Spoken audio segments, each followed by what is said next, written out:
America has an insatiable appetite for prescription opioids. More often than not, they're getting addicted to heroin because they've received a prescription for a very strong opioid medication, legitimately from a doctor. Prescriptions, so like Vicodin, Percocet at any different kind of milligram, morphine pills, Oxycontin, methadone pills, Valium, Klonopin. And those are all prescriptions? Oh yeah. I thought I was gonna be somebody and drugs ruined my life.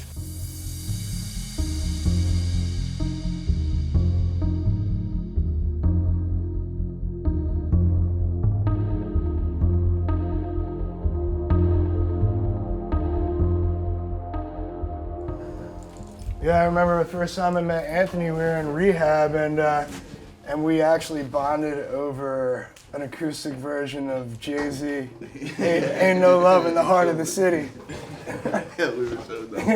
I worked at a restaurant, I was a busboy, and I think I was out drinking with him the night prior, and I was bitching, I don't feel like being here, I don't feel like working, and one of the waiters was like, here, take these. He handed me 5 green Watsons, which were like before 30s were out, and like the pills that are out now, they were like the kind of pills that were like always around. And I took 2 on an empty stomach, went in the bathroom, threw my guts up, and then was running around the restaurant like a maniac and was like, this is the best thing ever. I remember my first painkiller experience was because I fell off the balcony that I was drinking on, and then I got sent to the hospital and they shot morphine in my ass. From then on, that was the feeling I wanted to feel.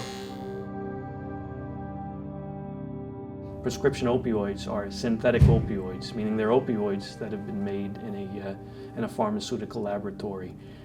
Heroin is a natural occurring opiate. Both relieve pain. Again, they both have the same effect on the body. Unfortunately, one is drastically cheaper than the other. With the epidemic we're seeing right now, last year alone, the Centers for Disease Control estimates that approximately 52,000 people died in the United States as a result of a drug overdose. Prescription opioids and heroin were responsible for the majority of those deaths. But in Philadelphia County alone, approximately 910 people died. That's just Philadelphia County as a result of a drug overdose.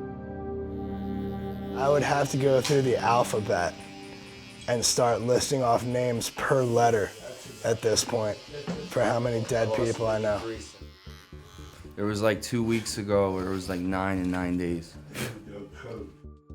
We have dealt with and talked with numerous doctors who unfortunately are not aware that a drug they could be prescribing to somebody to manage pain is potentially very addictive. And if used incorrectly or taken outside of the scope of appropriate medical practice, again, can lead to a severe addiction. Years ago, it was so easy to get 30s and shit like that when I had the pill mills going from Florida down here. Yep. Like, you could get them from 3 different doctors and shit. You could get them, like, going to the corner store and buying a pack of Skittles, like you could get 30s. Opiates are a quick fix. Opioids, I can write a prescription, I can get you on your way, check a few things and you're out the door. We can continue to write that prescription month after month after month. It's a turnstile and it becomes a complacency on the part of the physician. When patients start an opioid medication, they develop a dependency on that medication. And I tell patients that taking an opioid medication is like taking an antibiotic every time you have a sneeze. It's going to stop working because biology is smarter than that. I started going to the doctor, the pain doctor. That's like one of the main things that people that are in addiction do, they doctor shop. It was as easy as picking up a phone and making an appointment and then showing up. And they were prescribing me medicine. Percocet, 5 milligrams. Percocet, 10 milligrams. 6 months down the line, 15 milligrams. And you're running out of pills early, so you're calling the doctor up. I need these pills, please refill these pills. So your doctor almost becomes your best friend. It's your go-to person. It's the only person. She didn't stop prescribing me these pills for about 5 years until one day, I think my mom called her and told her that I was completely abusing these pills, that I was hooked on them, and she cut me off that day. She told me that the DEA was cracking down on them. She saw it out, she took it. So I went from an outrageous amount of painkillers to 0 painkillers. And when you're left high and dry like that, and you've already got a vicious habit and physical withdrawal symptoms that you could never maintain without the pills, that's when heroin comes into the picture really fast. If I don't do what I've been doing for the past year, constantly on a daily basis, I'm gonna lose everything. You know, like, how many times have we seen it happen in the past, literally in the past 6 months? People come around, get 30, 60 days, think they got this, Yeah. and then before you know it, they're shooting dope in Kensington.